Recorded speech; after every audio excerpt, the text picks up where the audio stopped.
ओम नमः शिवाय.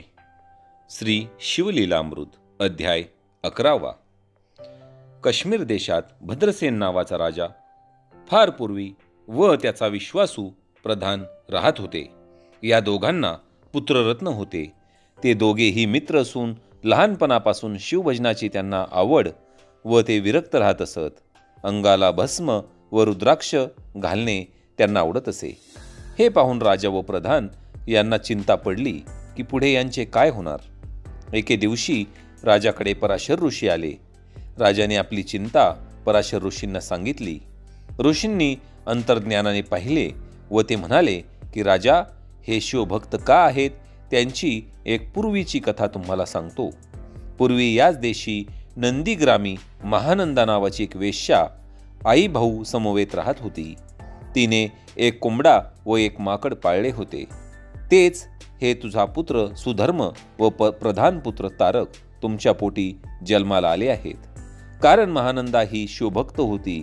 तिने आपल्या नृत्यशाळेत एका शिवलिंगाची स्थापना करून ऋषी ब्राह्मणांना कथा पुराण सांगत असत.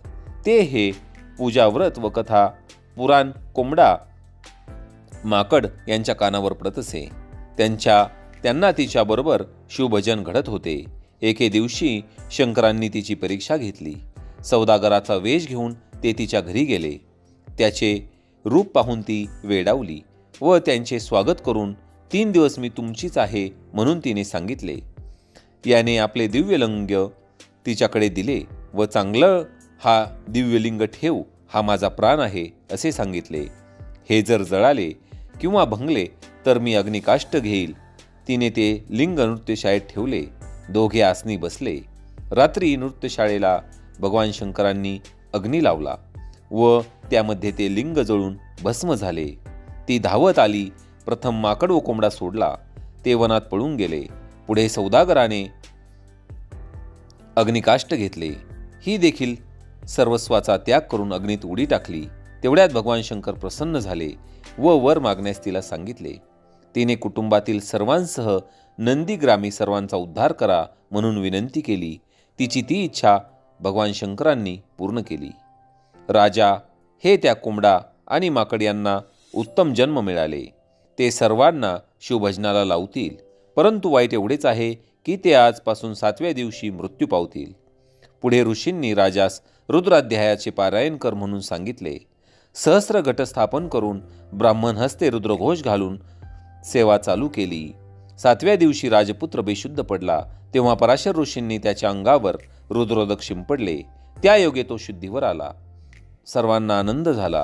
पुढे सुधर्माने शिवदूतांनी प्राण कसे परत आणले त्याचा सर्व अनुभव पराशरांना सांगितला व नारद तेथे प्रकट होऊन तो अनुभव खरा आहे म्हणून सांगितले.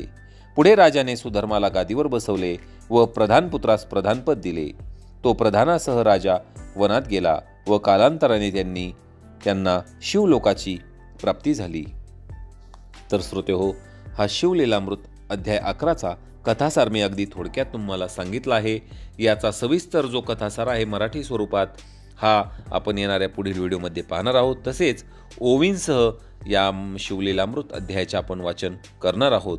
2025 मध्ये जो आता येणारा श्रावण महिना आहे यामध्ये या अध्यायाचे सर्वात जास्त आपण श्रवण करावे, वाचन करावे, जेणेकरून आपले जे दुर्भाग्य आहे ते सौभाग्यामध्ये बदलेल आणि आपल्या जीवनातील जे संकट आहेत ते देखील पळून जातील.